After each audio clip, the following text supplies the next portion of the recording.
তোমরা যারা নেতাজি মুক্ত বিশ্ববিদ্যালয়ে পড়ো, ইউজি অর্থাৎ অনার্স পড়ছো সায়েন্স, আর্টস বা কমার্স, তাদের 14ই নভেম্বর দুপুর 2টো থেকে অ্যাসাইনমেন্ট জমা নেওয়া শুরু হয়েছে, যা চলবে 21শে নভেম্বর দুপুর 2টো পর্যন্ত। তোমরা জানো এনএসইউতে যে অ্যাসাইনমেন্টে একটা নাম্বার থাকে এবং লিখিত পরীক্ষায় নাম্বার হয়।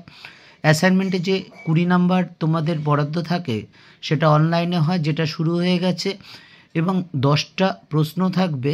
এক একটি প্রশ্নের মান 2, অর্থাৎ 10টা ঠিক করলে তুমি 20 পাবে, আর একটা ভুল করলে অর্থাৎ 9টা ঠিক করলে 18 পাবে। আমরা পড়ার বিষয় পক্ষ থেকে নেতাজি মুক্ত বিশ্ববিদ্যালয় যারা ইউজি পড়ছো, সায়েন্স, আর্টস, কমার্স বিভিন্ন সাবজেক্টের অভিজ্ঞ শিক্ষক শিক্ষিকার মাধ্যমে অ্যাসাইনমেন্টের নোটস 100% ঠিক আমরা অ্যাসাইনমেন্টের অ্যান্সারগুলো দিয়ে দিচ্ছি। ইতিমধ্যে অনেকগুলো দেওয়া হয়ে গেছে এবং আজ বা কাল রোজই অনেক কিছু ডাউনলোড করা হবে। কাজে তোমাদের যদি দরকার হয় তাহলে অবশ্যই চ্যানেলটি লাইক করো, সাবস্ক্রাইব করো এবং বেল আইকন টিপে রেখো। এবং যারা জমা দিয়েছে আমাদের পড়ার বিষয় চ্যানেলের থেকে, তারা প্রত্যেকেই কিন্তু 20তে 20 পেয়েছে। কাজে তুমি নিঃসন্দেহে থাকতে পারো, তুমি যদি দেখে করো অবশ্যই 20তে 20 পাবে। আর আরেকটা কথা, সাবমিট করার আগে এইগুলো একটা খাতায় লিখে নিও, তাহলে তোমাদের অনেক সুবিধা হবে, কোনো ভুল হওয়ার সম্ভাবনা থাকবে না। তা চলো শুরু করি। তোমরা যারা নেতাজি মুক্ত বিশ্ববিদ্যালয় ইতিহাস অনার্স সেকেন্ড ইয়ারে পড়ো, তাদের জন্য CCHI 7 এর অ্যাসাইনমেন্টের 10টা একেবারে সঠিক উত্তর নিয়ে আমরা কিন্তু শুরু করছি। প্রথমের প্রশ্নটা দেখো, কোন মধ্যযুগের শাসক উত্তর ভারতের রৌপ্যমুদ্রা তংখা চালু করেছিলেন? ইলতুৎমিশ। আমরা জানি সুলতানি সাম্রাজ্যের প্রকৃত প্রতিষ্ঠাতা ইলতুৎমিশ, তিনি এটা করেছিলেন।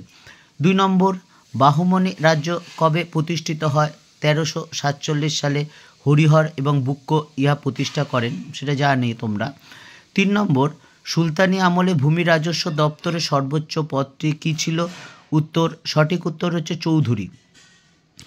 4 নম্বর, রাজিয়া বেগমকে ক্ষমতাচ্যুত করার ক্ষেত্রে কাদের ভূমিকা ছিল? তুর্কিদের। এই রাজিয়া বেগম ভারতের প্রথম মহিলা শাসিকা, তোমরা জানো।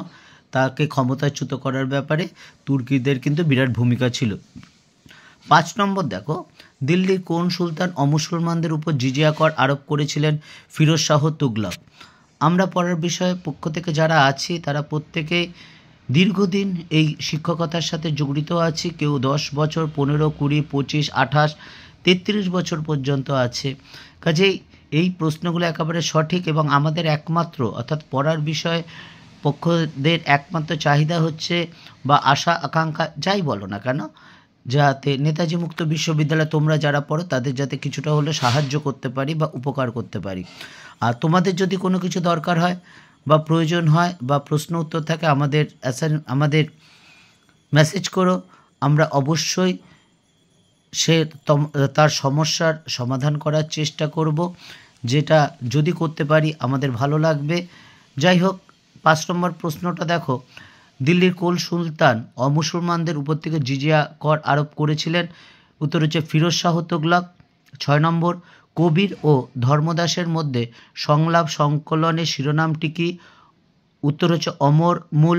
7 নম্বর, কৃষ্ণদেব রায়ের দরবারে অষ্টাদিগ্গজ কাদের বলা হয়? উত্তর হচ্ছে 8 জন তেলেগু কবি। সবচেয়ে গোড়া সুফি সিলসিলা কি? সুরাবর্দী।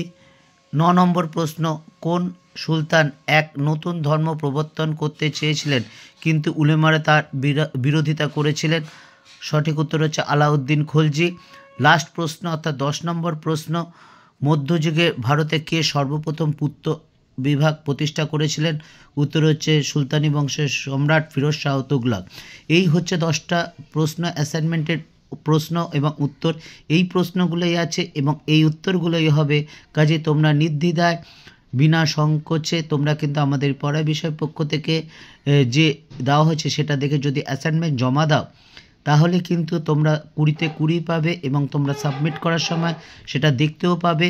এবং যদি দেখো 20তে 20 পেয়েছো, তাহলে অবশ্যই চ্যানেলটি লাইক করো বা সাবস্ক্রাইব করো এবং বেল আইকন টিপে রেখো, কারণ তোমাদের সহযোগিতা বা সাহায্যই কিন্তু আমরা পড়ার বিষয় পক্ষ থেকে একমাত্র কামেও তোমাদের অ্যাসাইনমেন্টে প্রত্যেকের খুব ভালো হবে। শুধু অ্যাসাইনমেন্ট কেন বলছি, লেখা পরীক্ষা অবশ্যই ভালো হবে। এবং আমরা কিছুদিন পরে অর্থাৎ অ্যাসাইনমেন্ট শেষ হওয়ার পর আমরা কিন্তু তোমাদের বিভিন্ন বিষয় সাজেশান এবং নোট নিয়ে আসছি। কাজেই যদি ভালো লাগে বা যদি দরকার হয় অবশ্যই চ্যানেলটি লাইক করো বা সাবস্ক্রাইব করো এবং বেল আইকন টিপে রেখো, তাহলে তোমরা কিন্তু সাথে সাথে নোটিফিকেশান পেয়ে যাবে। পড়ার বিষয় থেকে অগ্রিম শুভেচ্ছা রইল।